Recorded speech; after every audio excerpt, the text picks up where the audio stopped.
This is going to be a quick scope. Pastor, Real Corey James. There's a lot of people jumping in real quick, like a Jets fan, Mrs. Discipline, Poet Lena. Good to see you guys in here.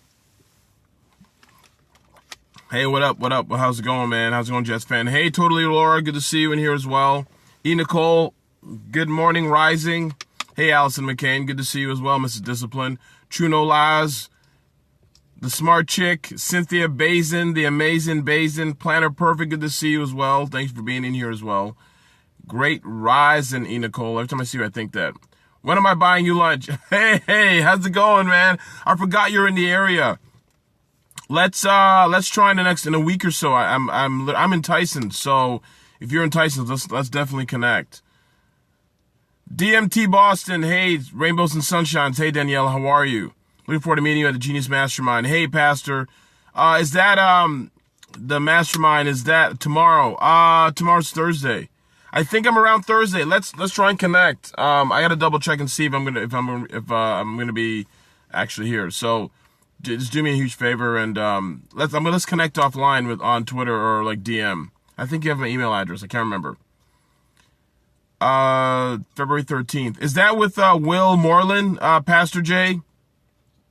Yes, DM me. Let's totally do that. Hey, Jamie, good to see you in here.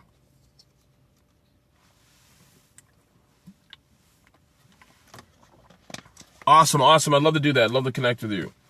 Because you are super, you're so smart. Oh, thank you, Creative T. Good to see you. Thank you so much. Yeah, Ivan, you're awesome. Let's see. How's it going, Joyce? Long time no see. Hey, Hockey Manager. Good to see you. Long time no see. You guys are awesome. Thanks for being in here. How's everything looking? Do me a favor as you come in, into the scope. If you could do me a favor, and if you are new to my Periscope, there's some people here I don't really recognize. Put a 1 in the chat box if you're new. The second thing I ask of you guys, thank you, Tommy Norman. I really appreciate that. What's the motivation today? Turning your walls to doors. Another new background. Thank you so much. All I did was turn my car around. So normally I'm in the car facing that building. Now the building is kind of switched and I've positioned it to landscape. Thank you so much, guys, for being in here, for joining. And as an example, if you like the things that I've said before, the people who are already here, if you like the title of the scope, do me a huge favor. Invite your friends and followers. Swipe up and share the broadcast. Swipe up and invite your Twitter followers. Invite your Periscope followers. Thank you so much, Nick. I really appreciate that. I really do. Thank you so much for that, the kind words. Invite your friends and followers. Get them in here, and here's why. What's imperative is that we share our gifts, and as a result, we share our legacy with the world. One way to do that is to invite people into something that you actually really enjoy and what you really agree. What's going on, Seth? I got to send you something. So I got your direct message. So, and also I would love to be a guest. So I got to respond to that as well. Yes, thank you so much, Tommy. And being able to bring people in here into an environment and where we can learn and share with each other, it's phenomenal. The only show I keep up on. Thank you so much, Nicole. I appreciate that. I know, Seth. Sorry about that. I was in Blab last night. I did a Blab last night. But what I need to do is I need to start doing Blab once a week. JC Limitless is in the house. He's going 10x. He's going 100x with his business, with his speaking. He's a recent speaker at Periscope Summit. Check him out. He's just killing it as well. Hey, what's going on, Beth Hoover? Thanks for being in here. It's a smart chick, Cynthia Bazin. Phenomenal. Yes, you are going limitless X. JC's phenomenal. Check out his stuff. He does a lot of Facebook stuff as well as Periscopes. Periscopes are on fire. So, check him out. Cynthia Bazin, the amazing Bazin. She's also doing a lot of amazing things on Periscope several times a day, encouraging, empowering people. And so just phenomenal. Thanks, guys, for sharing it. Thanks for the hearts. I appreciate that as well. Let me tell you who I am. So for those of you who are new and don't know who I am, my name is ebongeka. Thank you, JC. I really appreciate it. That means a lot to me.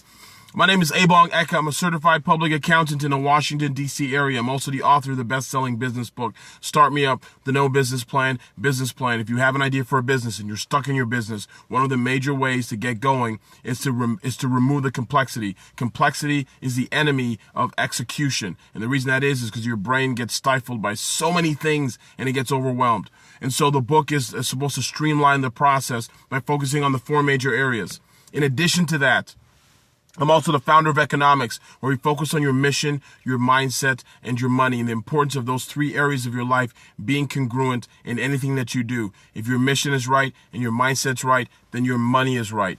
So, let's see. And so that's basically how that works. And so with that being said, every day I do a Periscope almost every day for the most part to talk about motivation as well as small business and other insightful things that you can use in your life and in your business for your money, your career, your mission, as well as, more importantly, your mindset. Without that happening, your mind is the garden. If you don't fertilize it, if you don't nurture it, if you don't water it, if you don't provide it with nutrients, it will never grow something that's useful. There will never be a useful fruit. What will end up happening is you'll turn into a wasteland, into a desert. And there's so many people in this world who are living their lives. I say even opposite. They're dying slowly because they're not living the dreams and doing what they're supposed to be doing. So, thank you so much, Poet Lean. I appreciate that. Normal is not to listen in. Can't miss a scope. Oh, thank you so much. And yes, I completely agree with that. Prayer line too. Yes. You're in a bad location. Sorry to hear that. True, no lies. So today, I want to share with you about the importance of turning your walls into doors. Now, why is that? We all go through some type of adversity in life. And I'm going to share a little bit about myself and some adversity that I've gone through. And I'm going to actually show you how I turned those walls into doors. But before I do that, I want to impart on you something that's really important. Adversity is part of the journey. Problems is part of the journey. Obstacles, pitfalls, they're all part of the journey. Every time you have an idea, a dream, or a mission, there's so many people who exchange that dream and that idea, that goal, with a paycheck or with feigned security or something of that nature because they believe they can't get out of what they're supposed to be doing. They allow society, they allow the media, they allow their inner circle, their environment to dictate their path in life. And I've seen people, even as recently as last week, people I know who I've known for over 2 decades, who made a decision to join in a social conditioning, right? And that kept them away from their dreams. And seeing other people live their dreams, it serves as a reminder to them as to why it's important and imperative that you think about what you want. When you see a wall, there are multiple ways of approaching it. But a lot of people will see a wall or a setback and they'll go around it. Some people will go in the opposite direction. Well, the people who live their dreams end up climbing that wall and scaling it. They find a way to make it surmountable. Because right now, you look at that wall, whatever's in front of you right now, and you're looking at it right now, you're not exactly sure how to get over it. But the key is, what if we could turn that wall into a door? So, if you look at how life is, there's always some semblance of difficulty before your miracle comes. There's always some difficulty before the mountaintop, before you get to the mountaintop. There's always some difficulty before there's greatness. Every single one of you, I want you to ask yourself a simple question right now as we sit here today. Have you had a time in your life, an opportunity in your life where you went through some difficulty and on the other side of that was something that was a lot greater than you thought you actually were going to get? Take a second and think about that. Have you ever had a time in your life, right, where you had some difficulty, something you went through, some pain you went through, something you didn't think you thought was never going to end, and at the other side of that, on the other side or after that, you felt there was a level of greatness that you had no idea was even possible? Kathy E. Smith, thanks for being in here. Sandy Smith, thanks for being here. I got the Smith women in here as well. Thank you so much. Amazing. Sandy Smith is, Yes, I Am Cheap. You check out her blog. She's killing it. As well as Kathy E. Smith. She's a social media guru, LinkedIn specialist, linking people together for profit. Just killing it. So I'm glad you guys are in here. I'm blessed. Thank you so much. And, but that's kind of the point. So here's a perfect example. I talk about my book a lot. I have a few stories that I share. Hey, Ariel, I have a few stories that I share where I talk about adversity. And so one of which is was my book. And a perfect example, it took me about 3 years to get a book deal. Most people quit before then. Most people quit after the first try, the second try, the first email, the second email. I sent over 250 emails to people on a regular basis. asking them to review my query, asking them to give me a chance for me to write a proposal. The story is pretty, I've told the story multiple times, but the short version of it is, it took me 3 years because, one, I had to get prepared to be ready to turn around a project in the event that something popped off or something worked. And so I spent 3 years, 2.5 to 3 years of my life writing queries every week, sending emails to literary agents, most of which never responded, right? There are people who want to write books, but they don't know where to start. There are people who want to write books and they see the opportunity of maybe getting a book deal and then they stop. What's going on, Ram? Good to see you, my friend. And so they stop because it's hard, because they got their first no. I got 250 no's, guys. It didn't matter at that time. I was already committed. I told you about a scope yesterday. There was a level of commitment that needs to come into it, right? But because I was writing so many times, I was writing so frequently, as a result of that commitment, I had a level of competency that I was building. So here's what ended up happening. I write to 250 different people, and they all say no. And then a literary agent reached out to me. Why did she reach out to me? Because I presented her with some ideas about 2 years before that, right? And all I was doing 2 years prior, before I got that introduction, was that I was setting my garden. I was planting seeds. I was literally planting in the spring. Growth requires time. Time is a function of growth, if you understand that. Growth does not happen instantaneously. It doesn't happen overnight. It doesn't happen right away. In order to have growth, you must have time as well. And so when you plant a seed in the spring, the whole point is, when a farmer plants a seed, he or she realizes that there's a level of hope and faith that when I plant this seed into the ground, by fall time, I'm going to have a harvest. Because if you don't think that it's possible, you would never plant a seed to begin with. And so the whole time, I kept spending my time planting seeds for over 2 years, getting told no. And then when my harvest came, is when I got an email from a literary agent who said, I have a potential project for you. After that happened, we thought we had a publisher, and the publisher changed their mind. And then she ended up saying, I need you to write a book proposal in the next week or two. And you got to understand this simple principle. Because I was ready, because I had spent the last 2 years writing book proposals, me turning around one in 2 weeks, writing 35,000 words, was nothing. And so before that, 2 years before I ended up getting that book deal, I had a wall. I'd reached out to 250 different people. I'd reach out to so many people. I'd call, that email. I'd talk to everybody I knew. How do I get on? How do I get a book deal? How do I get a book published? I did all that. So I did all the work. So what I'm going to do is I'm going to share with you a simple principle about how to turn your walls into doors. So book is an example. There's so many examples in my life where I've turned walls into doors. And I'm sure you have the same thing. You have to be prepared for success. Exactly, New 3 Creation. Absolutely agree. So one of the ways is you have to make a level of commitment. It's the first one. You got to make a commitment. You got to commit to whatever it is that you want to do, that you believe that requires you to turn that wall in front of you into a door. A lot of you aren't 100% committed to what you want. You say you want this, you think you want that, but are you willing to put in the work? So the first thing is you have to have a level of commitment. The second thing is, again, before I go on the second thing, part of knowing what that commitment is you being able to see it. So like I said, as a farmer knows that when he or she plants a seed into the ground, that when the fall time comes, he or she will be reaping a harvest, a bountiful harvest. There's a level of faith, a level of belief in the process. As you said, MV Davids, that you have to trust the process. And so the next one is you got to understand how the system works. So everything in life has a system. Everything in life has been done by somebody else before, and it also has a system. Does that make sense? There's a system to getting a book published. There's a system to starting a business. There's a system to meeting somebody and that relationship that you want. There's a system to getting the job that you want, right?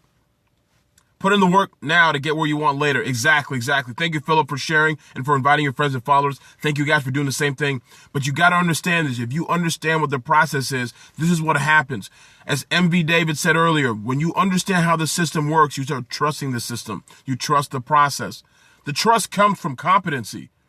Confidence comes from competency. There's no surprise. When you meet somebody who is confident about what he or she does, there's a very good chance that they spend a lot of time doing those things, working on their craft, building themselves. When you have competency in something, There's a level of confidence that comes as a result. Just automatically. When you see a child who knows how to brush his or her teeth, automatically they're confident in how they're doing it. They're not looking for approval anymore because they've done it so many times. They've drilled it. So it's the same thing. So my ability for a farmer's ability to plant with efficiency, consistency, and regularity, for him or her to be able to reap the harvest in the fall, they realize a simple principle that they know the process and they know exactly how it works. They know all the way to the day how to reap that harvest. Hey, good morning, Paul. Good to see you, man. Thanks for being in here, guys. Thank you guys for being here. So let's recap the point. There has to be a level of commitment.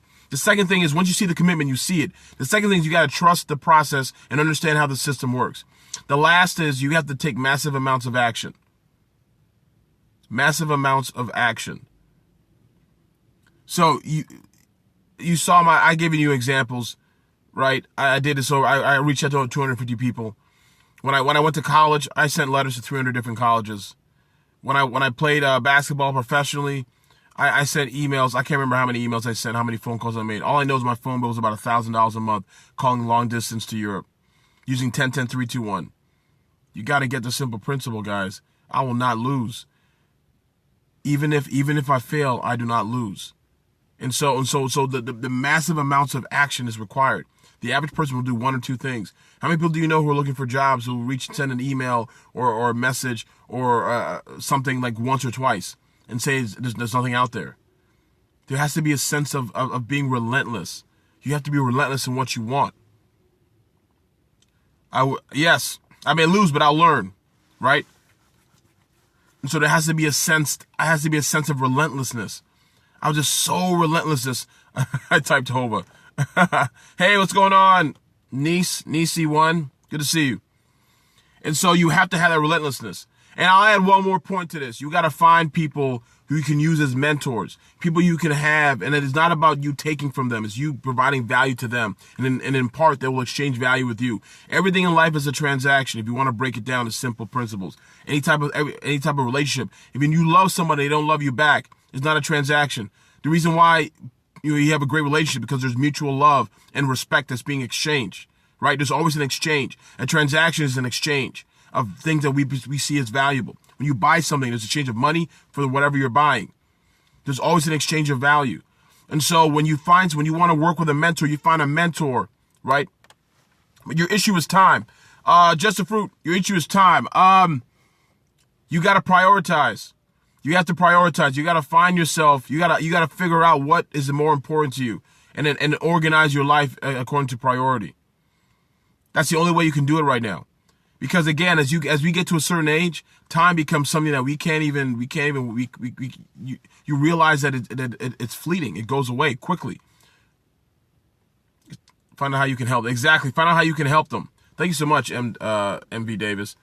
So you want to prioritize. You want to do me a favor and prioritize your life. Make time for what's important. Hey, Carla Bissong. Good to see you.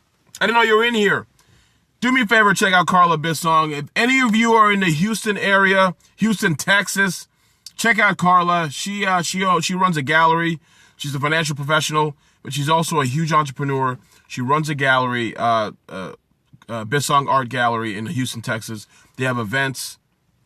They have commissioned work, commissioned art, and it's great to see an African American entrepreneur, a female entrepreneur, just doing it in that space. You normally don't see a lot of them in that space. So that's something that I want to celebrate for many people. So check her out. I've yet to catch her scope. I apologize for that. But with that being said, Carla is an entrepreneur who's on point, and she's doing what she's doing. And that's phenomenal. So yeah, check out her stuff, and that's want to encourage people to do that. So people who are out there, if you yes, check it out. If you're in Houston, check it out, Queen. And so the thing is, if you are, the reason why I want to highlight is that a lot of you guys on here are entrepreneurs. I don't want you to get the wrong idea, but the reason why I highlighted that is because I want people to be encouraged. There's so much discouragement out here in the world. I want you to be encouraged. I want you to see somebody who's doing something that you may be interested in doing and automatically want to learn from them. Plain and simple. That's how life is. Fabrique Boutique, good to see you. And so for me, I've been inspired by seeing other people doing great things. And as a result of that, I love that. So, thank you so much, M. David. Thanks so much. I'm glad you're in here as well. So let me quickly recap how you turn how you turn walls into doors. I've had so many walls I felt like I was in prison. That's what life will do to you, right? But you have to understand, how do I turn that wall into a door? Metaphorically speaking, of course. I've never been in prison, but metaphorically speaking, how do you turn a wall into a door? First is a level of commitment. You have to commit to whatever it is that you want to do. Because if you don't commit, you won't do that. You won't take the steps necessary. The second thing is you have to understand how the system works. How does a system work? Everything in life has a system. Everything in life has been done by somebody else. You need to find out that path, get the roadmap, and do it. How do you commit, Ram? You make a decision to do it. So whatever it is you want to do in your life, you've decided you want to do it because the alternative is no longer applicable to you. The alternative is no longer something you want. You literally have to make a decision. So committing to something means you make a decision. This is what I want. I want this right now. Structure is needed for improvement. I agree with that. A made-up mind can do anything. Exactly. And so you got to make that commitment. There are so many people who aren't really sure. Should I do this? Should I do that? Like, you got to commit and go all in. Everything I've ever accomplished in life, there's a level of I had to commit. Because there's no way. Your brain is not, multitasking is a myth. So if you were to, you can do the research on Google. And there's been studies that show that multitasking literally is a myth. There's no way we can multitask. Every time you do something else, it's always at the expense of whatever we're doing. Plain and simple. So if you're on the phone, you're doing something, you can't do it. That's why people, have accidents when they drive. When they're on the phone, because it's not even talking. It's not possible. It's very difficult. Andra Boland, gonna check out Andra Boland. She's with Biz Babes. Amazing person, amazing scopes, very inspirational, motivational. Dwitty Donna, thanks for being here as well. So yes, hyper-focus is good. Thank you, DMT Boston. I really agree with that. Being hyper-focused is huge. So let me just wrap this up because I gotta bounce. The first is, yes, commitment. The second is you have to understand how the system works. Thank you so much, Andra. You gotta understand how the system works, right? Everything has a system. Once you understand the system, you have a level of confidence in what you're doing. So then you'll have patience. So the key is, for many people who fail in life, a lot of times there's a lack of patience for waiting. If you are a farmer, I use the agriculture analogy all the time for a reason, because it's very applicable. Everybody understands that. When you plant a seed and you want to grow an apple tree the next day, if you told that to somebody, they'll think you were crazy, because they realize that it takes time. Growth requires time. Time is a function of growth. In life, metaphorically, and biologically, in anything. So when you plant a seed, it takes time for it to grow. It's not going to grow overnight. So as a result of knowing that and having that confidence in that and having the competency to know that, what ends up happening is you develop patience along the way. The next is you got to take massive action. Take massive amounts of action about what you want, whatever it is you want to accomplish. Because you'll either know quickly that it's not going to work, or you'll know quickly that it should work. But either way, because you had a level of commitment, you know how the system works, all it takes is massive amounts of action. The person that you compete with, the person that's on your side, on your level, trying to do what you're doing, won't take the same amount of steps. They will not outwork you. And then the last one I would add as an aside is you want to find other people as mentors. Find mentors in your life who can help you. Again, but you got to exchange value for them. So you got to try and help them. I get calls all the time, people asking if I can mentor them. And the way I've been able to get mentors is not from calling people and asking them to be my mentor. The way I've been able to get mentors is by calling them and asking them, how can I help them? What can I do to help you? What can I do to further your mission? What can I do to further your goals? And as a result of that, they exchange with me. Hey, Gerald, good to see you. Gerald, good to see you, Gerald. It's a pleasure, man. So that's the bigger piece. You want to make sure you look at it from that perspective. All right, guys, you guys have been great. I want to challenge you today. Like, people are worried about hump day. They're worried about all these different things. I want you to take a look. Thank you so much, Carla. Thank you so much, Sandy. I want you to take a look at your life and what you want. If you've made a commitment today, ask yourself a simple question. Have I made a commitment today? Do I know how the system works and what I want? How does the industry currently work? How does this idea work? Nothing ever in life is going to be necessarily unique. And it's okay, nothing wrong with that. A lot of people have made tons of money doing things that have been done before. When somebody tells you it has to be done, it has to be new, don't listen to them. They don't know what they're talking about. That's not what life is about. So I love you guys. Be great today. Enjoy your Wednesday and dominate. Our Casey.